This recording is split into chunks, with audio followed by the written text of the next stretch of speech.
bestiality is a sin, Whoa. they wouldn't have wrote it down if people weren't doing it. Yeah, somebody was doing We find doing it the goat. abhorring now, right? We would- Bestiality? yeah, we would not do that. We find it boring? No, abhorring. Oh, abhorring. I was like, you said what? No.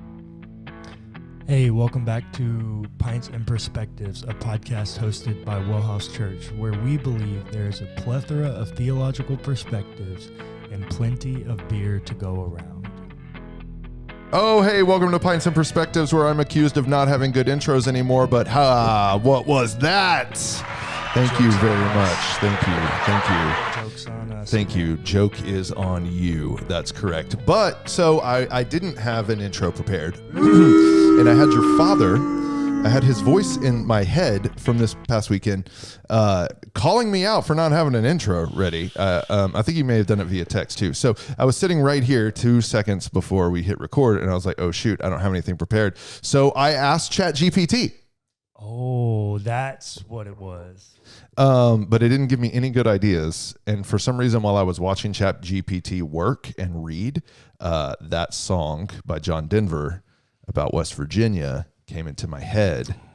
Well, look, this is why content creation is an art, not a science, and that's why ChatGPT isn't helpful. Oh, it's not helpful?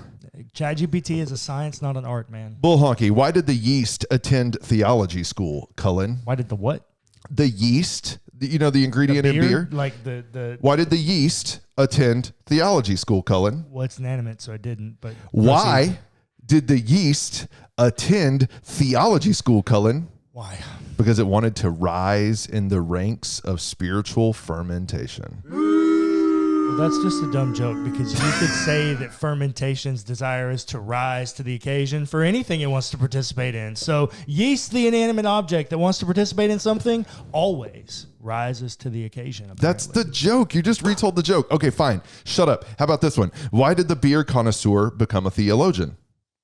Because there was nothing else to do. Because they wanted to study the Holy Trinity of malts, hops, and yeast. Science, not an art. ChatGPT is a computer algorithm. Okay, last It is one. a science, not an art. Last one. What did the priest say when he entered the brewery? Oh my God, what? I'm here to save hops and ales. I don't get it. Is that like a Catholic joke? And because we're not Catholic, we don't get it? Maybe. Let's see. Hops and ales? Can you explain the second joke? Look, if you're not using ChatGPT, Science, not an art, man. Certainly. In the second joke, there is a play on words between hops and ales and souls. The joke relies on the similarity in pronunciation between hops and ales, which are key ingredients in beer and brewing, and the word souls referring to the spiritual essence or immortal aspect of a person. By saying, I'm here to save the hops and ales, the joke implies that the priest is humorously combining his spiritual mission with the context of a brewery, of course. It's a lighthearted way to imagine the priest playfully focusing on preserving and celebrating the crucial elements of brewing, that is hops and ales, while still acknowledging his religious role of saving souls. Yes, Welcome to Pints and Perspectives. I understand the double entendre. My concern is that it's simply not funny, because there really is no correlation between hops and ales and the sound of the word souls. Cullen, I don't need you to think that this is funny, because I have this. It's true, but it's supposed to represent people actually laughing, not you digitally creating. Well, them. look, there's not a technology that exists to where we can tune into our audience laughing at my hilarious jokes. Oh, sure there is. It's called live. Maybe in the future. Okay, I have killed 4 minutes exactly with this bull honky. Mm-hmm. So, wait, I get to talk more. You get to talk more, yeah, because you brought this beer, which is an aged barley wine. It's been aging since 2018. Adam has had it. I don't know a ton about it, but Adam has had it before. He speaks very highly of it, and it is at the end of its aging life. So, yeah, 5 Adam, years. would you like to talk to us about aging beer and why a beer will get to the end of its aging life? Yeah, so basically what happens is to age beer, well, you can do whatever you want because you're a human being and you have autonomy. You can do whatever you want. You can put that Miller Lite in the back of the refrigerator for 10 years, pop it open and drink it, and it will probably just be not good. Yeah, it'll be flat as can be and With taste. like nothing of flavor. But the suggested way to age a beer is it has to have a couple of things going on for it to be a good candidate to age. First and foremost is alcohol content, the ABV, the alcohol by volume. And this is one of the main reasons Miller Lite would not work. It is too low. It's very low. It's like in the fours. Low. Yeah, 4.5, 4.8. So any beer like upwards of like real safe, upwards of 10. Yeah. This beer in particular that we're going to drink today, I think is 12.9. Yeah, it's on the bottle, not the box. Yeah. So you got to be a good candidate for aging, you have to have a really high alcohol content because the aging process, that alcohol, the what they call like the heat or the burn on the alcohol is going to be reduced. It's gonna like drop off a cliff. Well, gradually, but at about 5 years is when it really starts to like not be a tasty experience anymore. It just starts to break down. It also has to have a pretty fair measure of some sort like a malt, or it has to have something for that alcohol to be interacting with and maturing in there too. So part of the reason this works is because when you create beer, you have to ferment it, right? And you ferment it with yeast. Well, once you have... Yeast is what I meant to say, not malt, sorry. Yeah. Once it's went through its time fermenting with the yeast, then you can do primary fermentation and secondary fermentation, and that changes some things. But once you move through those fermentation points and you start to bottle it, you then have to carbonate it. Right. And one of the most common ways to do it, and this is another key thing about aging beer, is one of the most common ways to do it is add sugar. Right. Alcohol eats sugar. That's the malt. Because you add sugar back to it and you age it, what's actually happening is a long continued fermentation of that alcohol eating that remaining sugar in the carbonation. It's going to eat it. That's why if you outrun its aging life, it becomes flat. Yeah, and like it doesn't have an alcohol taste anymore. Right. It might just taste like syrup, honestly. Depending on the beer, it'll end up tasting a lot like molasses. So, for example, this beer, and I'm going to get into what this beer is. This might be a little bit of a long episode because I'm going to talk for a minute about this beer because it's storied. So this bad boy is using its yeast is British ale yeast. Okay. And where's this? Who brewed this and where's it from? Yeah, so let's talk about it. So this is from Firestone Walker Brewing Company. They are in California. I don't know the exact city. I have been to their brewery. They have 3 or 4 locations in California. I've been to the one in LA.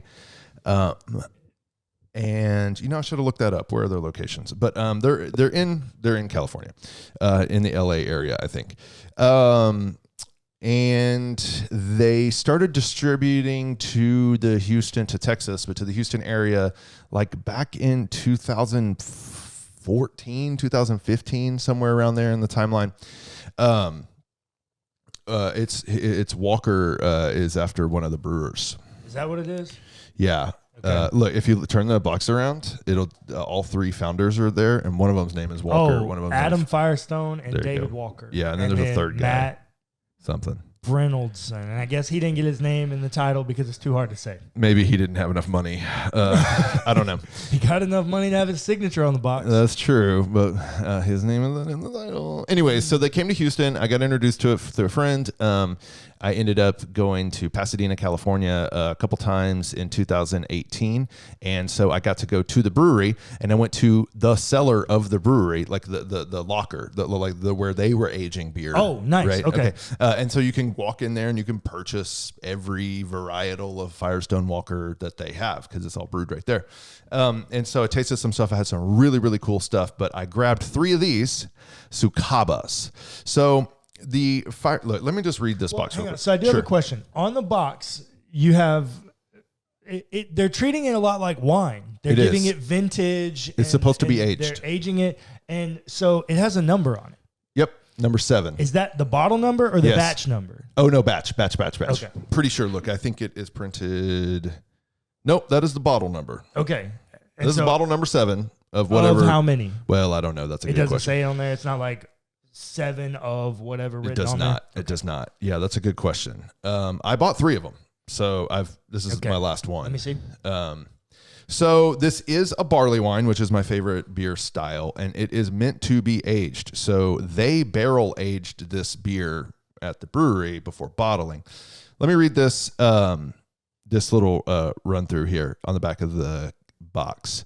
Our brewery began in 1996 when we delved into the rare art of fermenting beer in oak barrels. 10 years later, that'd be 2006, we took our barrel machinations to the next level by aging beer in vessels inherited from bourbon houses and other spirits producers. Ever since, the resulting beers have flown under the banner of the Proprietor's Vintage Series, and that is here on all the labeling of this. Firestone Walker makes like IPAs, lagers, all sorts of like normal beers, but they also do a ton of this like aging stuff. So anyways, Proprietor's Vintage Series, which has become one of the most extensive barrel aging programs in the craft industry. It's true. That's why I went there. That's why I went to the aging. Yeah. Anyways. Okay. After taking a year off, Sucaba returns for a curtain call in 2018. So let me tell you something. The reason why I bought this bottle, 3 of these bottles, is because I had the Sucaba in like 2014 when they first came to Houston. 14, 15. Then I had a Sucaba the next year because it was a limited release, very limited release, very difficult to get. And so then they announced that there would be no 2017 Sucaba. Oh. So it wasn't like not in California, not anywhere, not nothing. They just weren't going to run it. I happened to be in California in 2018 and they had released a farewell version of the beer. Oh, so this is like it. This label's never coming back. This is done. So they said, hey, we're going to take 2017 off. And then they wrote this. After taking a year off, Sucaba returns for a curtain call in 2018. As always, this last vintage delivers big, boozy bourbon and American oak aromas combined with the soft chocolate malt undertones. Complex malt flavors are framed in oak with hints of dark chocolate, vanilla, toasted coconut, and a touch of dark cherry. And I've had this beer fresh. I've had this beer at about 2 years. I've had it at about 3 years. I've had it at 4 years. I'm about to have it at 5 years. And those notes are true from previous experience. Sucaba is a one-of-a-kind sipping experience. It is a beer built to last and one that will reward careful cellaring for years to come. You're welcome. I did that. We highly recommend counting the years with an abacus.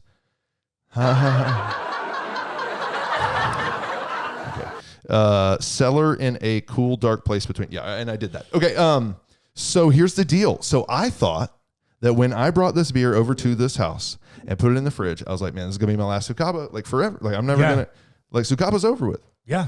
Until I sat down in this chair and looked up Sucaba and they brought it back in 2022. They brought it back in 2022. It is extremely highly rated, but here's the deal. You can't get it.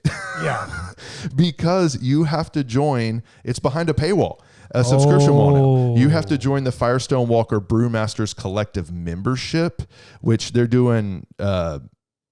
So Firestone Walker has some other really cool freaking aged beers. Like there was one that they did on roasted pumpkin rind, and it tasted kind of like the Pumpkinator, but was don't you dare. Yeah. Put the Pumpkinator to shame. If we're ever in California, I'll try to find it. I'm telling you. And I don't have any more of that because I drank it all because it was too stinking good. I have friends who can confirm anyways. So to get this beer now in 2022, you have to join their monthly membership club. A membership club. And what's it cost? Let's see how bougie they think they are.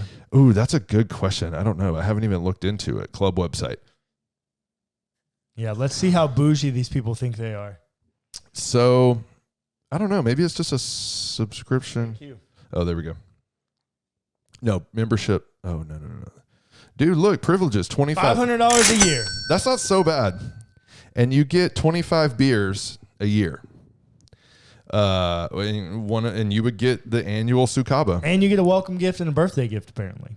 On-site collection tastings, private member-only events, access to library-exclusive Seems beers. like you'd really need to live in California. Definitely. You would need to be in person for this to pay off. Be advantageous. But also because they can ship to certain states, but it's free to pick up. But you miss out on all the event privileges. All the events, So you're welcome because I just yesterday bought their annual celebration beer, which is also supposed to be aged, and I've got a cellaring now. So yeah, anyways, I'm a big fan of Firestone Walker. We should try their other beers on the podcast. Well, pour it, man. Yeah, let's do this.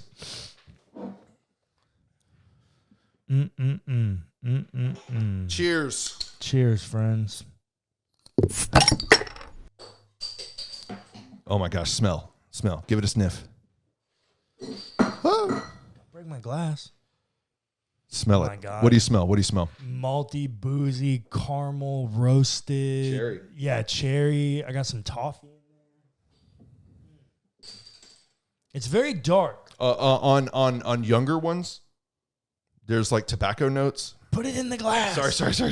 You'll smell it better in the glass anyways.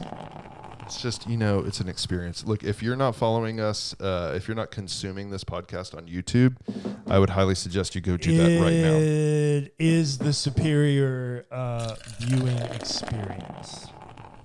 Also, like, subscribe, and share. Tell others about this. Always, please. Oh my gosh. Look at the head. Yeah, so I was going to say, this is how you know that you're like getting at the end of the aging, but you're not there yet because the carbonation is still there and it still heads. Honestly, this beer may have been able to go 7 years. Maybe, but that's also because it's like 12.5%. 12.5, baby. And its original gravity, right here. Its original gravity What was it? was 26. Yeah. Yeah, it probably could have went 31 one more year. 31 IBUs. Yeah, so I did see 31 IBUs, which kind of surprises me. That's pretty high for it's meant for aging. It's meant for aging. So because your hops over time is going to fall off too. The edge is they going to mellow. fall off. Right. They, and mellows everything. Out. Yeah, mellow may not be the best word, but like blend and meld. Yeah, meld. They kind of meld together all these flavors, and the bitterness of the hops is one of the things that kind of goes first. All right. I've got some Dogfish Head 120s that have been aging for about 3 years. Yeah. I've never had a 5-year, but actually I think I have a 5-year at home of the 120. We should do a side by side. Okay. We should buy a new. Anyway, sorry. Okay, back to this beer. Okay. You want to taste it yet, or you want to talk about the nose? No? Here we go.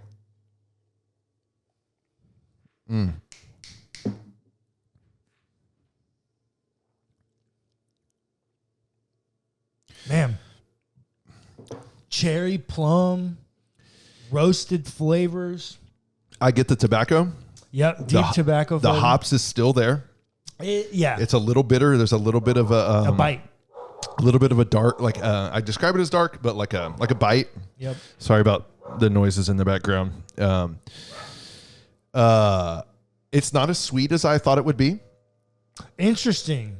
I actually find it quite sweet for having been aged for 5 years. Don't get me wrong. It is. But that's what makes, remember what I was talking about? That's what makes a great aging eligible beer is it needs sugar. The alcohol has to continue to interact with that sugar to kind of level everything out and make that aging process worthwhile. Otherwise, it'll just eat all the carbonation and become flat. But there's still quite a bit of sugar in this. Still quite a bit of sugar. It's got a lot of bitter in it. It does have more than I thought it would be. I can't really remember my previous experiences with Sucaba, but definitely getting the chocolate, getting the vanilla, the cherry. Oh yeah. The little bit of toffee. I get a little tobacco. Carbonation is still solid. There's a pretty great carbonation is rock solid. Look how dark and thick it is. I mean, look, just rotating it. Yeah, so that's the other thing I was going to say. Viscosity, fantastic. Yeah. Or coats your mouth. It's beautiful. I get like a char flavor. Yeah, I guess that's what it is. It's a little bit charred. I think you're calling it tobacco, which I get Maybe why you that's would what do, it but I is. think it's like a char flavor. I think like that's a it. burnt wood flavor. So look, okay, so the description that they give for this is, and I'm on Untapped. So this is from the brewer, but it's It's on the Untapped. it's on the community Untapped page. description. Yeah, okay. So it's for the 2018. Yeah. Confoundingly unpronounceable yet eminently drinkable. Does that not perfectly describe this conversation? Yeah, it's hard to Confoundingly unpronounceable. Yeah, it's hard to put a finger on all the things I'm tasting. Welcome to Sucaba, an epic barrel-aged English barley wine whose original name was undone by a 2-bit legal challenge. Okay. Big boozy bourbon and American oak aromas. That's the thing, too. I get a little bourbon, but I get way more oak. I get way more oak. Well, that's part of the char flavor I'm talking about. I guess There's so. definitely a lot of oak there. Complex malt flavors. Sucaba's built to last. Oh, yeah. I think I already Well, know and this. the thing that I think is really interesting is lots of times when you get that flavor, it will come paired with like a smoke flavor. Oh, yeah. Definitely. It can. This doesn't have that. Well, it can very easily become overpowering when you get that. Definitely. It can, like think about like really heavy peated scotch, Yep. and it's just like overwhelmingly like smoky flavor. Beer can sometimes get that way too with this char flavor and these dark roasted notes, like really high Lovabond grains, which like 800 and up get you to like this really dark brown, almost black color. When you start doing that, you can really pump that smoke flavor up, and it's not overpowering here. I get it very hint, Not overpowering. and it's the lingering flavor, Yep. which I really appreciate, because I don't want that like pungent cherry flavor to be what hangs around. I'm not drinking a sour, right? Right. I want that roasted, punchy flavor that you get a beer like this for. Yeah, I think it's superb. Yeah. It's I was looking at the rest of the notes on the bottle. So you know how in Texas beers always have like the little slogan on it. What is it? Taste Texas, or what's the little recycled, damn it? Or isn't there like a... well, they all do something different. But Anyways, this one says beer before glory. Yeah. That's nice. Carbach was Paso the first, Robles. They're in Paso Robles, California. There you go. Carbach was the first people to put recycled damn it on their Oh, can maybe for that's what I anybody was that- thinking about. Okay, you want to rate it or what? Yeah. Let's hear yours. Because you've I'm- had many of them, so I'm interested to see how you rate it. I think I like this better a little younger. Okay.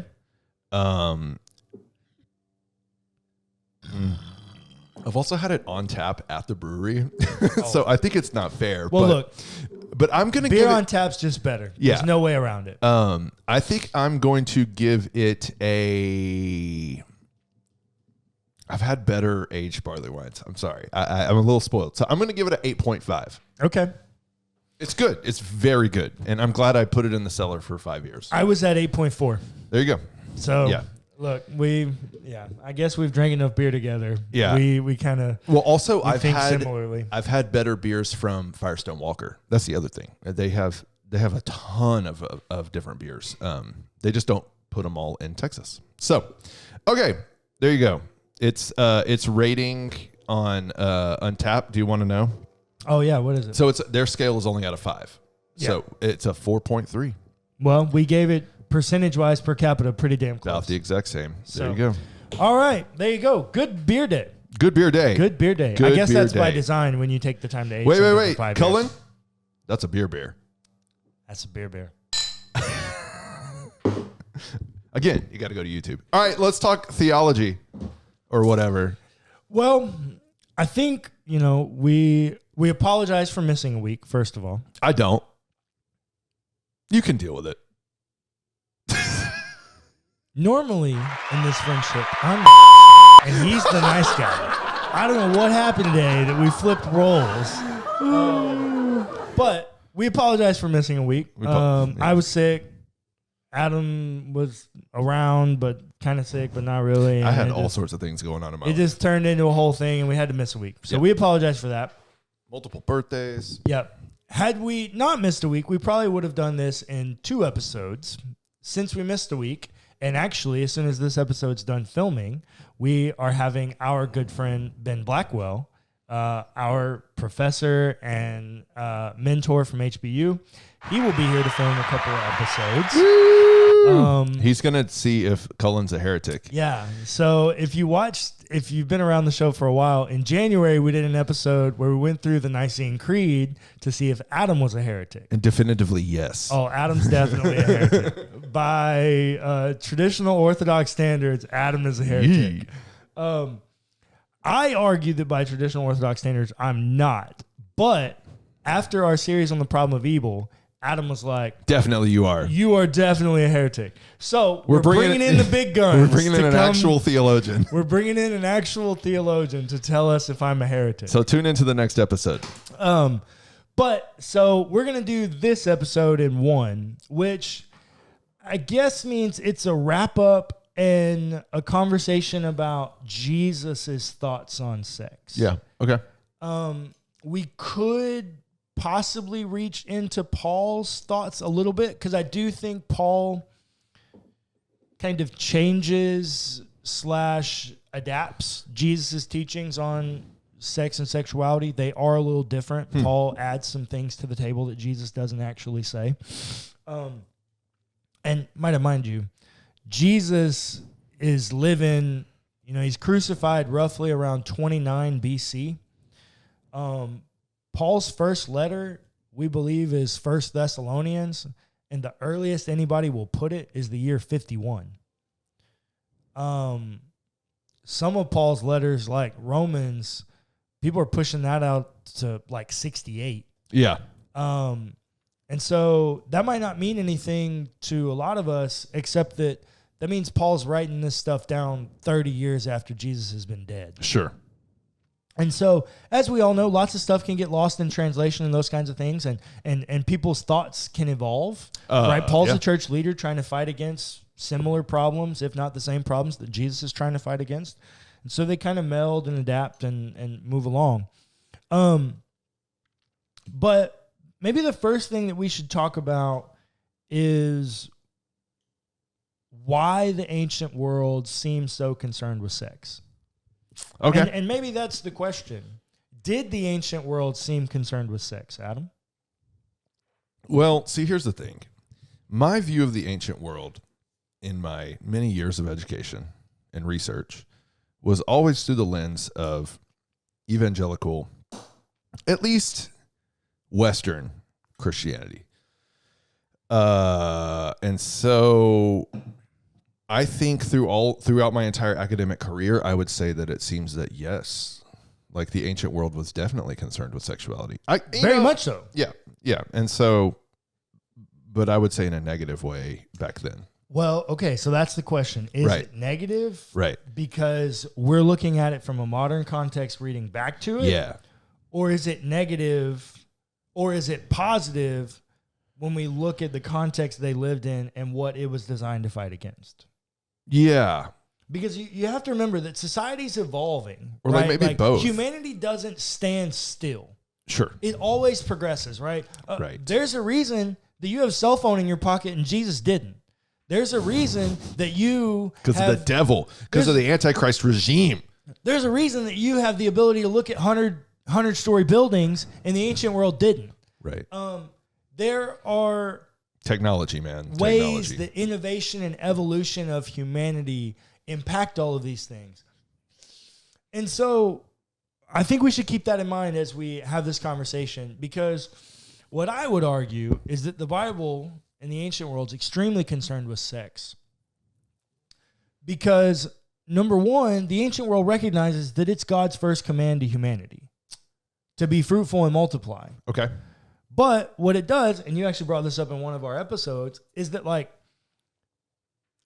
the concept of sex for pleasure rather than procreation in the ancient world, it wasn't necessarily looked down upon like in a sinful way, but it was certainly looked down upon in a you're playing with fire kind of way. Like it's risky. Yeah, it's really risky, because what what they don't want, I think the ancient world makes this very clear. And I think the Old Testament and the New Testament explicitly say this in their own unique ways. In the ancient world, everybody got married. For lots of reasons, right? Mm-hmm. Part of it's just societal. I guess my question is, which ancient world are we talking about? We're talking about the ancient world of like the New Testament or the ancient world of the Old Testament? Let's start in the Old Testament. Okay. Let's start in the Old Testament. Because like that statement wouldn't be true in the like Bronze Age, right? Why? Well, I mean like that everybody got married. Sure. Women are property. Yeah, okay, that's fair. But like polygamy, but marriage would have been defined differently. Marriage would have been defined very differently. Right, more transactional. But it would have been more transactional, but this concept of this union between two people in some kind of divine view. For it to be sacred. Was very important, and everybody did it. Well, also because sex was used as like an access, like I think of, okay, I'm having to go back into the recesses, right? So like temple prostitution in the Asherah cult, or like the Baal system. Baal, yep. So like sex was sacred in that way too. Well, but you have to remember those are pagan concepts coming in. Yeah, well, I'm talking about the ancient world. We are, and we're gonna, yeah. So specifically, I guess when we talk about the ancient world, we should talk about it. Yeah, this is a good point. We should talk about it in twofold: what the Israelites are saying and what the rest of the world's saying. Yeah, because that's the ancient world. That's the nationalistic bent we like to take. Well, part of it is the ancient world context that the ancient Israelites lived in was very sex positive and very much so. If you want them, take them.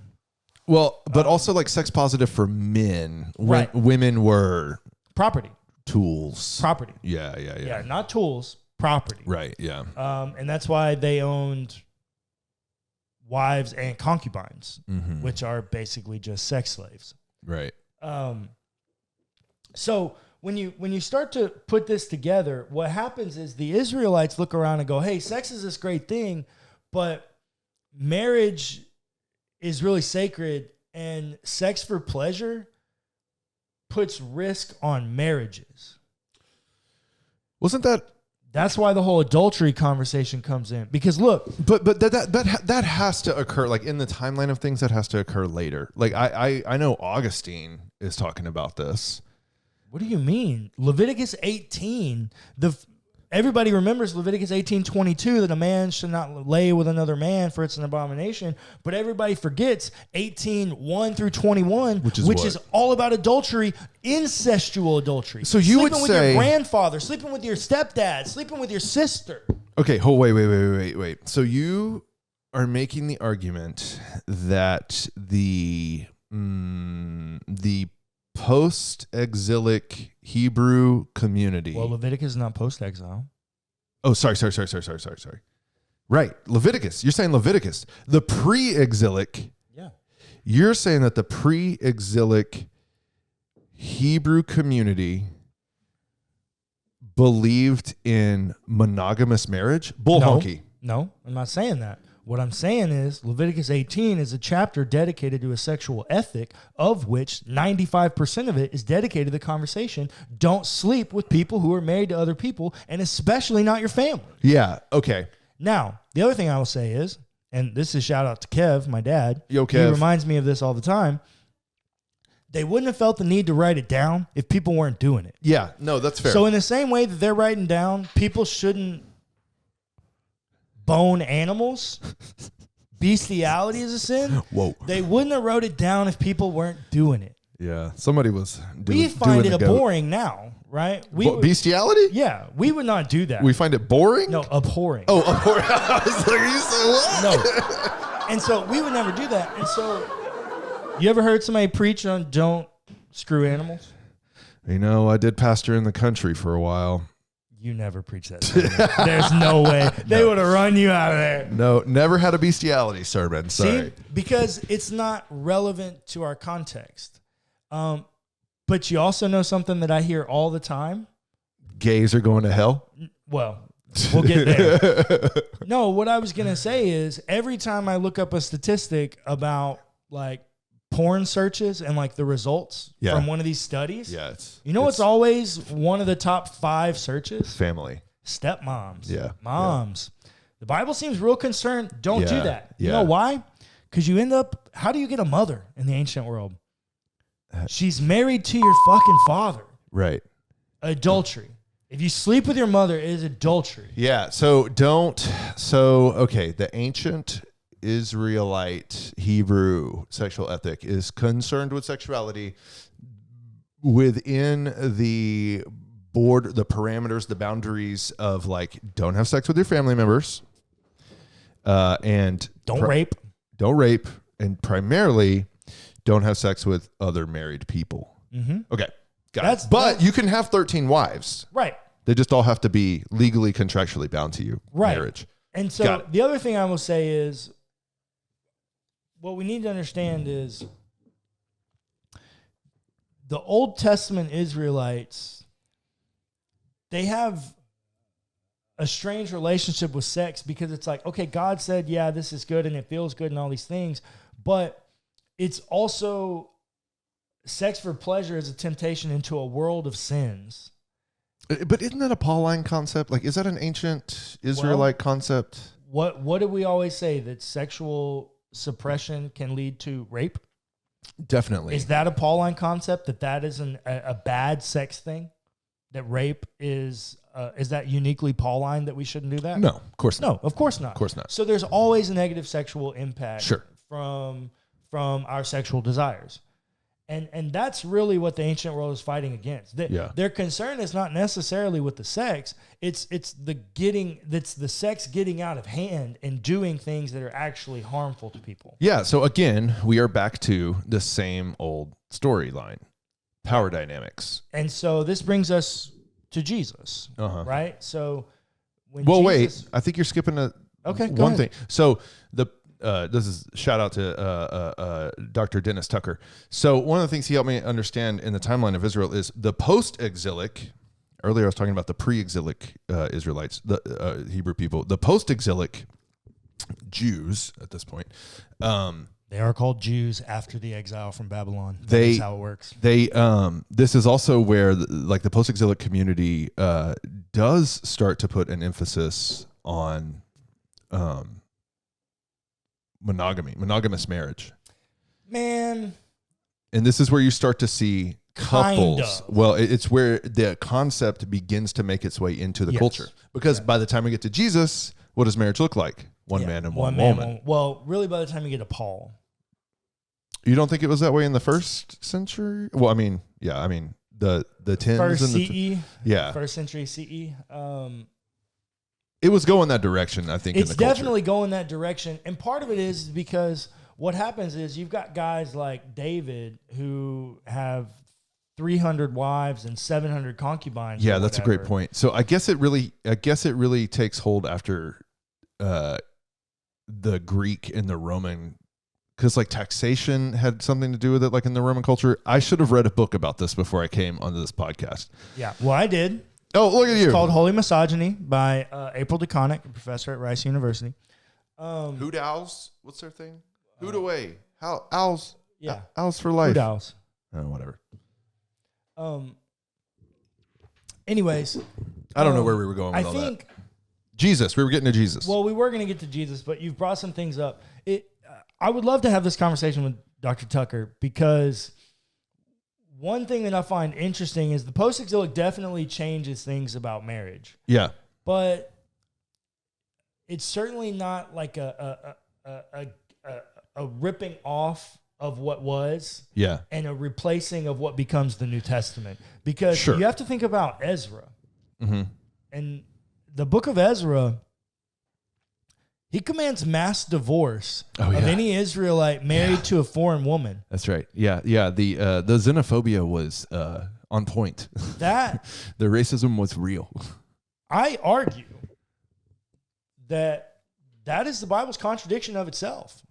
Oh, you say the Bible contradicts itself? Oh my God! Paige Patterson is starting a committee right now. Well, Paige to Patterson investigate kissed you. my ass. Mine too.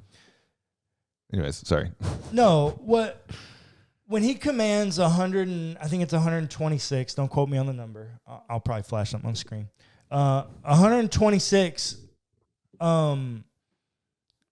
foreign women to be divorced from their husbands. Do you know what that means in the ancient world, Adam? They are now prostitutes, or they become slaves, or they die in a gutter from hunger and disease. Or because they may have just had a child, they could become a wet nurse. Oh, wet nurse. Oh, or I think in certain cultures, like in certain times, they could go back to their daddy's house, maybe. Well, only if he would receive them. Right. And that's why... Poor women. When we get to Jesus, and that's why I bring this up, when we get to Jesus, the status quo seems to be issued by Moses, pre-exilic. Yeah, divorce. Oh, yeah. The divorce could be permissible, and Moses' requirement was not that it was like divinely instituted that you had to get divorced, but that if you were going to, the man had to issue the woman a certificate of divorce. Right. So that she could have some legal status and not be a pauper. Right. Yeah. So that she might be able to get remarried again. Right. So that her daddy might take her back as not being completely dishonorable. Right. But at the same time, by the time you get to Jesus, the way the beloved Dr. David Capes says it. What up, Dave? And the reason I bring him up is because he's one of the most well-respected scholars that also happens to be a conservative that I know. Is he a conservative? I mean, he was the academic dean at Wheaton. I don't know how much more conservative you can get. I know. He probably doesn't like gays. Do you? Comment below if you're watching. No, I think he likes gays. I just don't think he would be affirming. He just doesn't think that they are real, full legal human beings. He likes them. He just doesn't think they should have all the rights. We shouldn't be spouting off his views. Yeah, sorry. David, if you want to come onto this podcast, you're welcome any day. For sure. He used to host a great radio show with a rabbi and himself, a Baptist minister, and a Catholic priest. It was cool. It's called About Faith. Oh. But what Dr. Capes used to always tell me is by the time you get to Jesus, Israelite men are divorcing women for superfluous things like burning their dinner. Yeah. It's like you were literally property at that point, and an angry response was you're out of here. And so that's why when Jesus jumps on the scene and the Pharisees come and ask him, hey, what about divorce? Yeah. Do you remember what he says? No. I mean, I think I do, but go ahead. Don't do it. Moses permitted it because of your stubbornness, not because God authored it. What God has joined together, let no man tear apart. Yep. It's not until we get to Paul that you get the infidelity clause. Oh, so Jesus... Really, you only get that in one of the Gospels, and it's a later one. Okay. And so the earliest Gospels don't have that. Jesus' earliest statements on this don't seem to be that. They seem to be that your stubbornness of heart, you men, are why you want to get divorced. Look, okay. This is why the Bible cannot be the ultimate authority on all things in your 21st century life. Yeah. Because I love Jesus. I like Jesus. I'm with him on 90% of what he says, maybe 100%. I don't know. I guess I am a heretic, so not 100%. Yeah, but not 100%. If that, it has, the question is definitely more nuanced than don't get divorced.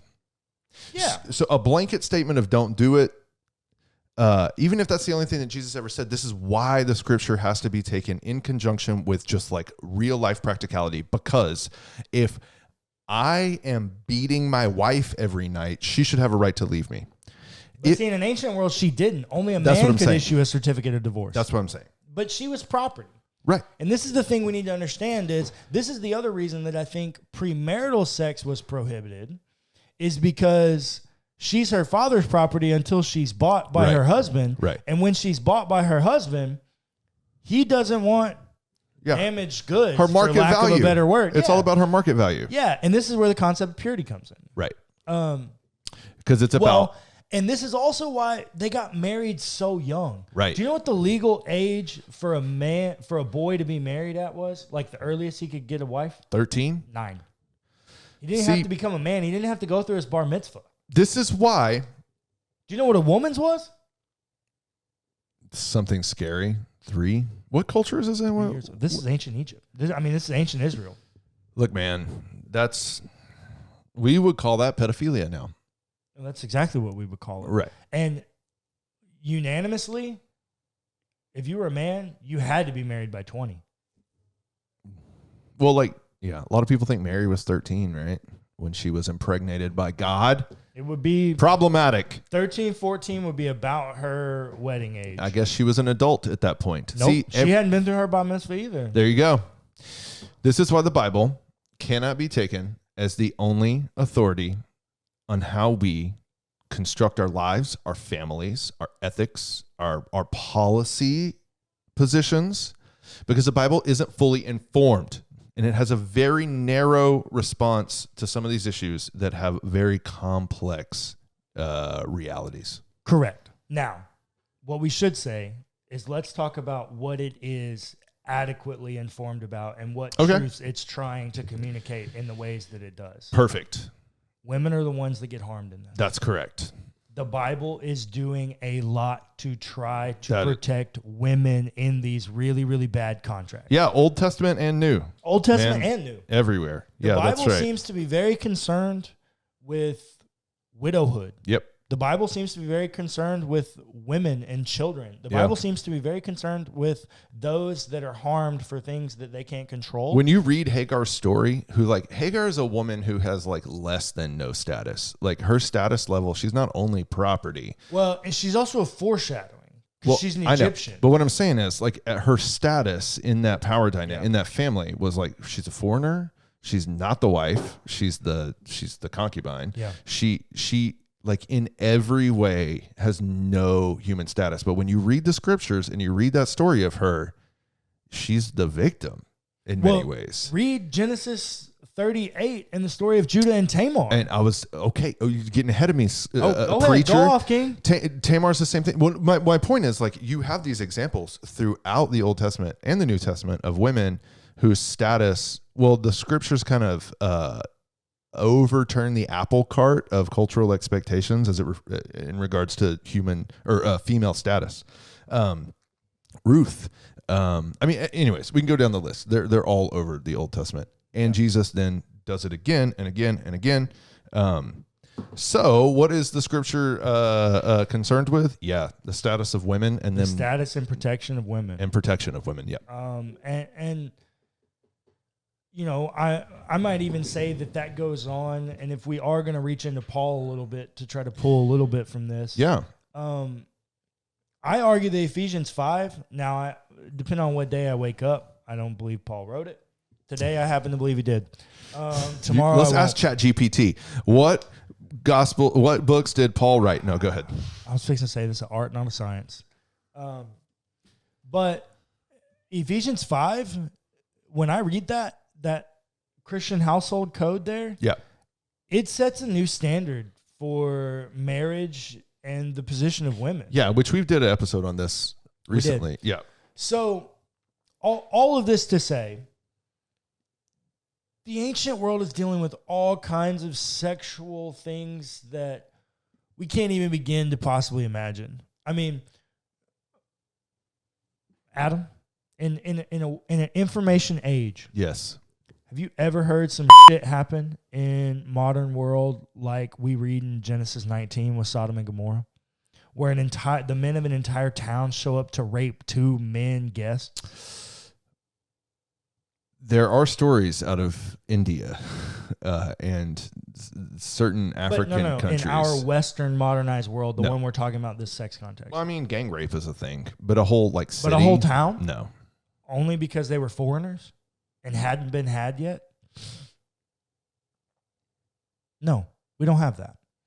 The ancient world is dealing with sexual things that we can't imagine. I mean, I don't know, dude. I feel like this still happens. It might still happen, but you know what I don't think happens a whole lot? Fucking goats. The Russians like the Russian atrocities in Mariupol and what Bucha, like they raped everybody, like all the women. They raped them all. Okay, but that's not sodomizing Men. two men that come into your city as guests.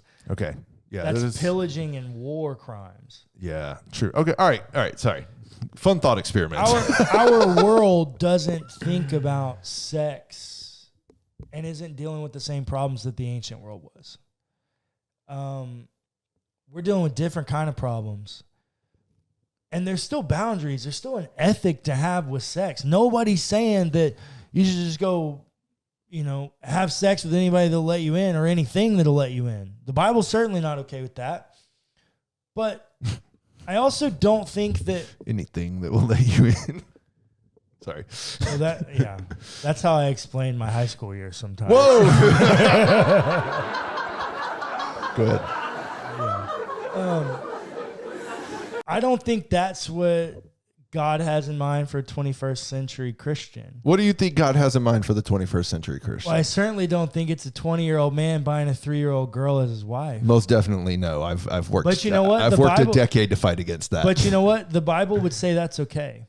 This is why the Bible cannot be our used. only answer. Right. Yeah.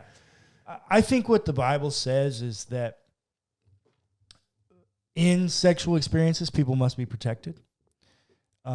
In sexual experiences, people cannot be harmed. Yeah. In sexual experiences, they cannot be long-term damaging to an individual. You know what the Bible does not say that I wish it would?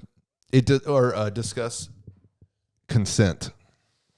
Sure it does. No, the ancient world was not concerned with female consent. You need to go read the Judah and Tamar story again. Okay. What is Judah's repentance?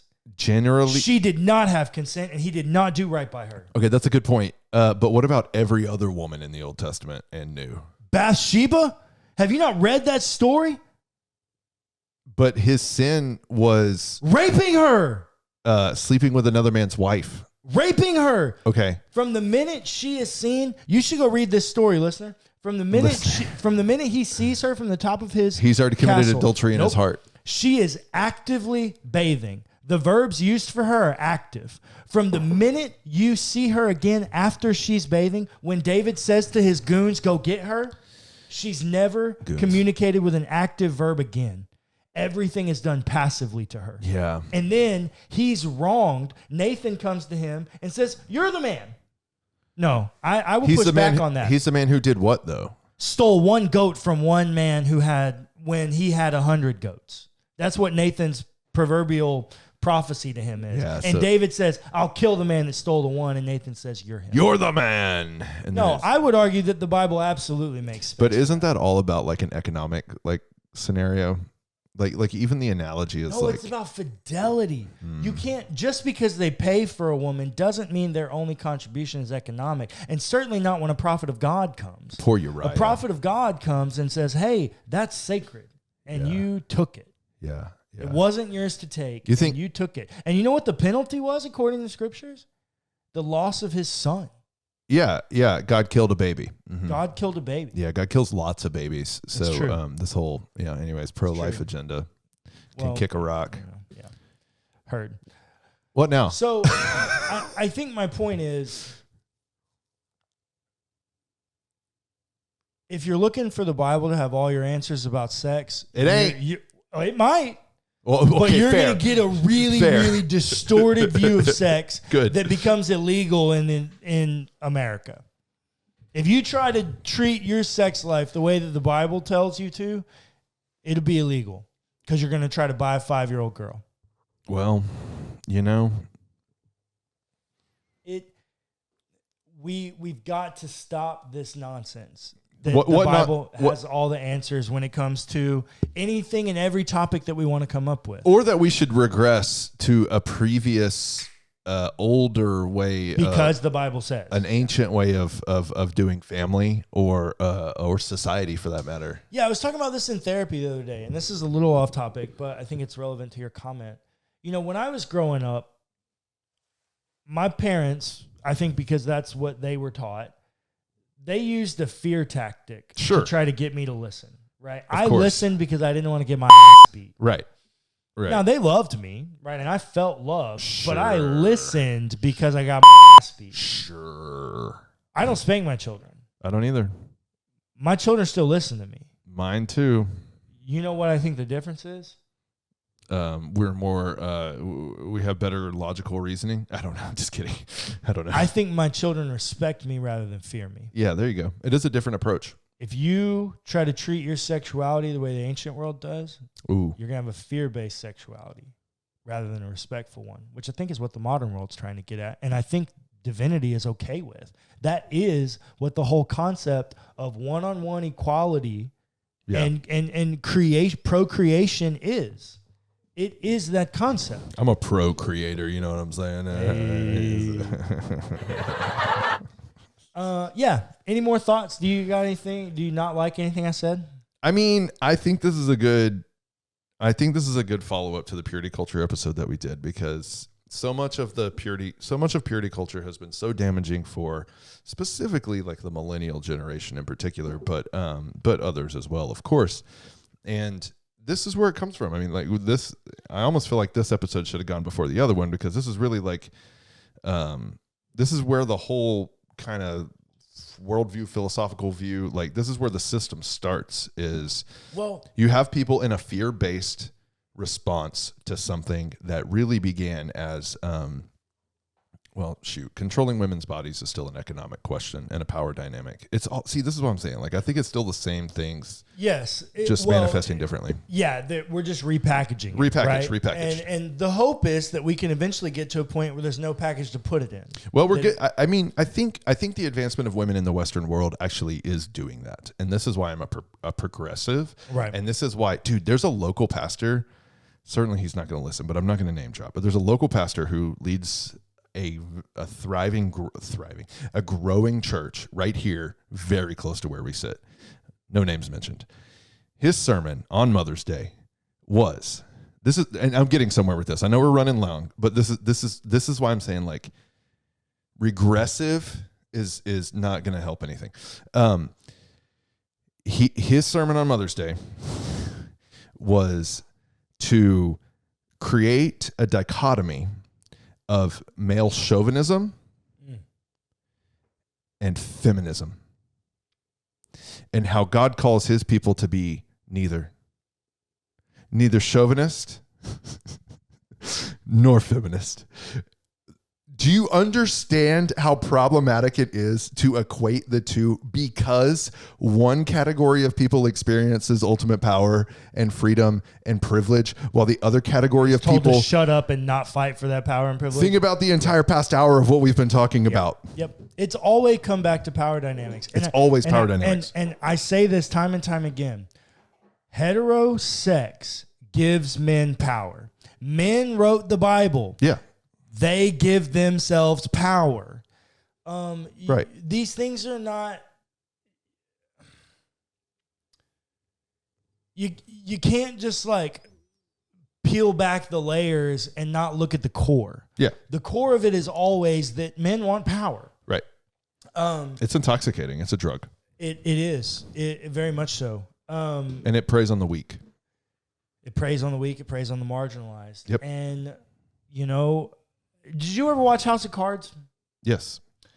Do you remember in, I think it's season 1 or season 2, when Kevin Spacey starts sleeping with that reporter that he's using? Yeah. Do you remember their first conversation about sex? No, I don't. But I remember what their last conversation was like. He killed her. He pushed her. Spoiler alert. But but screw that. Don't go watch that show, because Kevin Spacey is a predator. But yeah, he pushes her in front of a train. He pushes her in front of a train. And the first conversation they have about sex, the gist of it is he equates sex to power. Yeah, that's right. You're jogging my memory now. In the ancient world, there was ancient world propaganda written all over ancient Rome, and it said Julius Caesar sleeps with women for pleasure and men for power. Julius Caesar. Well done. It was intentional. Was it? Pun intended. Pun intended. Yeah, look. This sex stuff, I don't care what Joe Blow down at Old Historic Baptist Church pastor told you. Yeah. there's a lot of ways to skin this cat, and purity culture ain't the only one to make God happy. And he's probably looking at porn and molesting children anyways. So. Well, statistically, if he's not, at least half his deacon body is, because it's all 60-year-old white men. Yeah. Also in Houston, recent Houston church news, a very well-known, prominent, respected and celebrated youth pastor at, again, no names here, at a very well-known and prominent, influential church in the Houston area that has lots of family ties to other churches. Their youth pastor of 20 plus years just walked into a police station the other day and confessed to multiple Sexual assaults of numerous sexual relationships with his youth. Look, when I was going to HBU, SBC Church, by the way. When I was going to HBU, I met a man who was married to a woman that was 19 years old and 7 years his younger. You know how they met? He was her youth pastor. It happens all the time in that church. So whatever ethic you Christians are holding on to, whether it's ancient, whether it's, I don't know, biblical. You just said it. It is ancient. Because why would a grown white man want a child for a wife? Power dynamics. Because that's what the ancient world told him he wanted. Yeah, poor, vulnerable, weak. And, you know, like for me, I'm single now, so it's okay for me to talk to you about like how I feel about other women, I guess. But for me, like 26 and under, I'm just like, y'all are children. Yeah, it is. Yeah, it is. I've dated multiple women in their 40s and 50s. Oh, okay. All right, big dog. What kind of person wants a child? A predator. A predator wants a child. Someone who needs to feel good about themselves, I guess. I don't know. Somebody who needs power. Who needs power? Predators. It's a breeding ground for predators. When you put, you know, we've given you an hour worth of stuff. I mean, like 20 minutes of it was beer. And You're welcome. That's the best part. Hands down. But like, we've given you an amalgamation of this entire picture at this point. But I think the truth remains across whichever episode you've watched, which is the Bible's concerned with the powerful not harming the vulnerable. Yeah. I think Jesus most certainly is.